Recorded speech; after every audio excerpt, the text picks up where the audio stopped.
Isaiah 45:7. I form the light and create darkness. I make peace and create evil. I, the Lord, do all these things.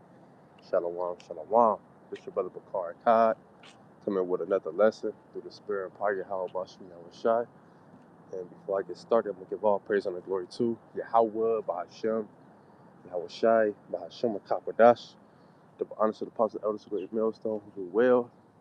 Peace and blessings to the hopeful elect that preach the truth sincerely across the four corners of the earth.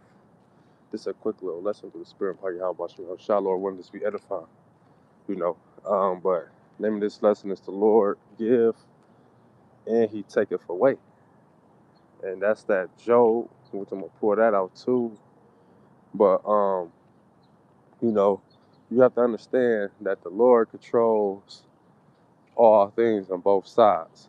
The Lord established everything that happens from the beginning all the way to the end. It was already written to happen before it happened.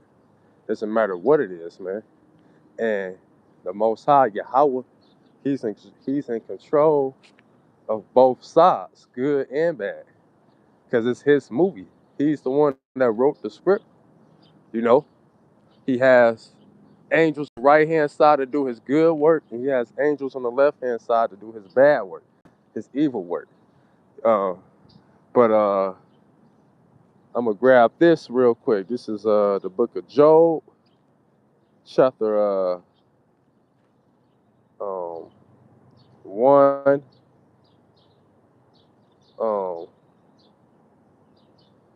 verse 20. It say, "Then Job arose and rent his mantle, and saved his head, and fell down upon the ground, and worshipped, and said, Naked shall I return."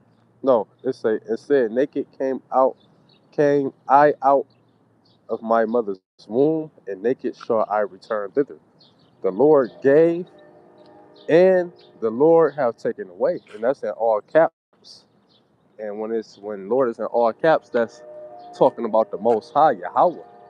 So it's saying Yahweh gave, and Yahweh have taken away. Blessed be the name of Yahweh. So you still bless the Lord either way it go. You still praise and give glory and honor to the Lord either way it go. You don't get mad at the Lord because He did something to you that you didn't like, or you feel like He gave you too much blessings, or whatever the case is, man. You still supposed to serve the Most High, man. Praise the Most High and His Son, Yahweh Shah.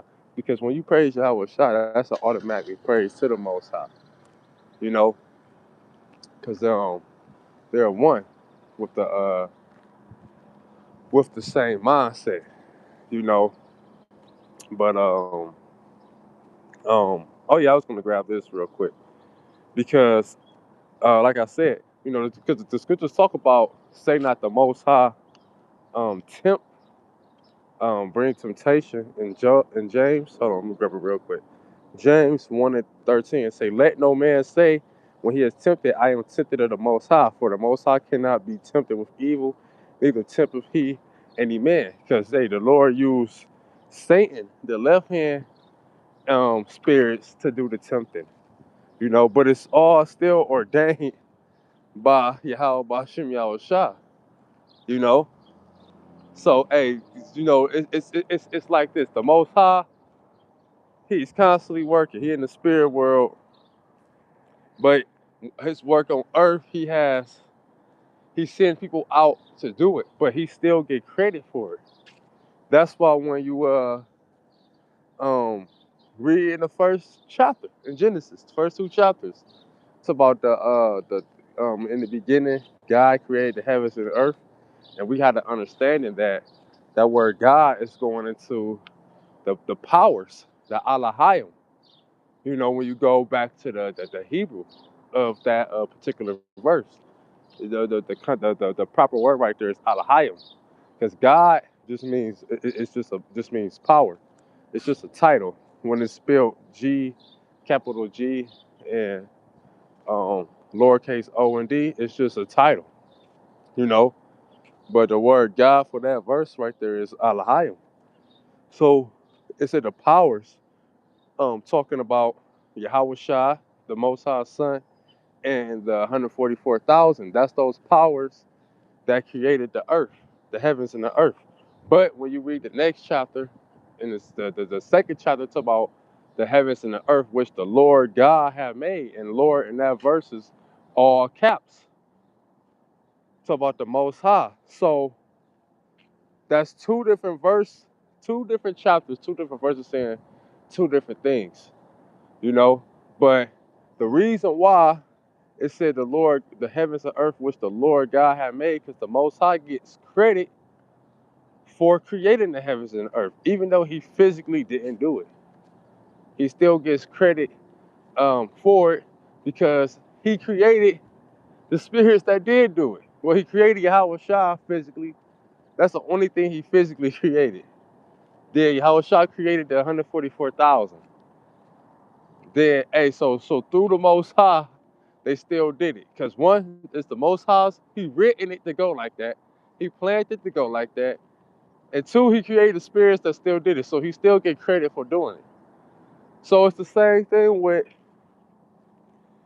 when good and evil happens on the earth. The Most High still get credit.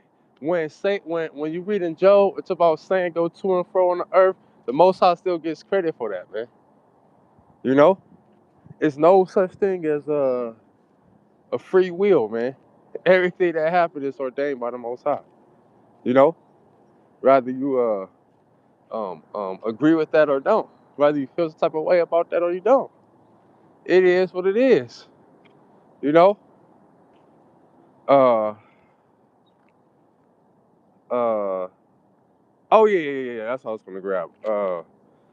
First Peter chapter 4, verse 12. It say, Beloved, think it not strange concerning the fiery trial which is to try you, as though some strange thing happened unto you. Right. So you talk about how when you come serve the Lord, prepare thyself for temptation. So things is going to happen to you, especially being in this truth. So it say, don't think it as a strange, fiery trial. You're supposed to expect these things to happen, you know? Because we coming into the worst time ever, so you don't know what your lot gonna be. So you got to prepare for everything. You know, you got to be prepared to go on the concentration camp. You got to be prepared to get beheaded. You got to get prepared to not eat for days. You got to prepare your mind for all things that could possibly happen to you, because you don't know what's gonna happen. But you got the scriptures to guide you and comfort you through that. That's why we build ourselves with these scriptures and constantly read, you know, and stay in tune with the spirit, so we can have a stable mind for the things to come. You know, because these people, they don't have the stability because they don't got the scriptures, so they're gonna be bugged out. You should look at people now over just little petty stuff. These niggas, they just bug out over it. Like, you know, one little, it's like an Edomite, a mindset of an Edomite, man.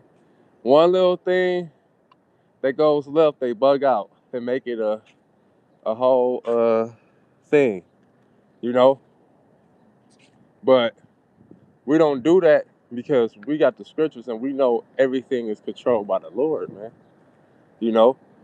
So when a fiery trial is set upon you, the Lord allowed that to happen.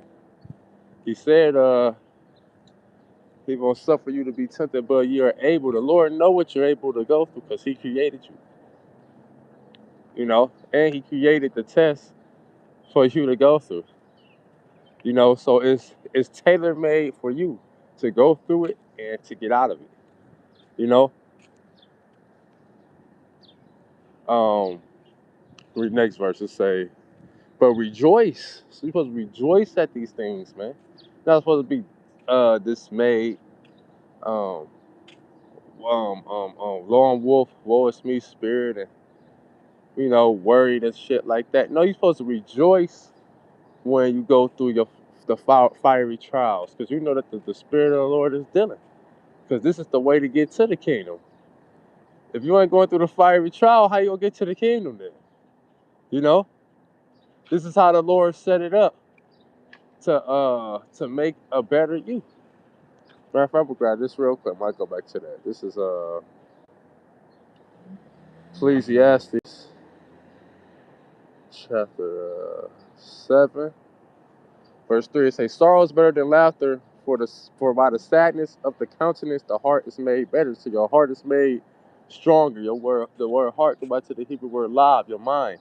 So your mind is made stronger when you go through hardship, man. You know, not when everything is just given to you. Like that saying, strong hard times make strong men. So that's how the Lord makes you stronger. You know, that's how the Lord makes you a better, makes you have a better character. You know, um, it's a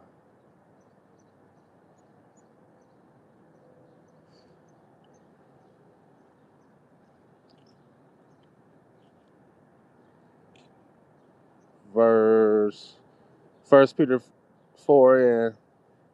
But rejoice in as much as ye are partakers of Hamashiach's sufferings, the Messiah's sufferings.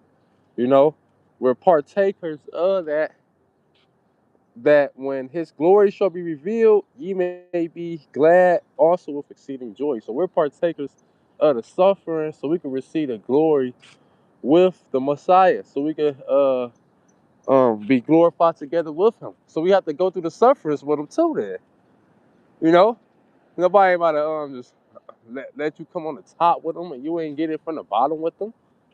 That's not how that works. You got to get it from the bottom. You got to start from the bottom, like how Shah did, so you can get to the top. He already got the top, but it's our turn to get to the top. If we don't get out the mud first, how we gonna ever get to the top, man? You know. So when you look at when you look at it from that perspective, it makes sense why good and bad happens. You know, verse 14 say, "If ye be reproached for the name of Hamashiach, happy are ye, for the spirit of glory and of the Most High resteth upon you. On their part, he is evil spoken of, but on your part, he is glorified." So there you go, man. You know, niggas could talk shit all they want. Niggas could be on the comment board talking shit. You know, niggas could look at you where it don't matter. Because at the end of the day, we know what our reward is. We know what we worship. It's 444 on the back of this white car. You know? So, yeah, man, that's pretty much it. So, with that, I'm gonna close out, giving all praise and glory to Yahweh, Bahashim, Yahweh Shai, Bahashim Kakadash, the honest to the positive elders, a great millstone who were well. Peace and blessings to the hopeful elect. Shalom, Kwam Yasharala.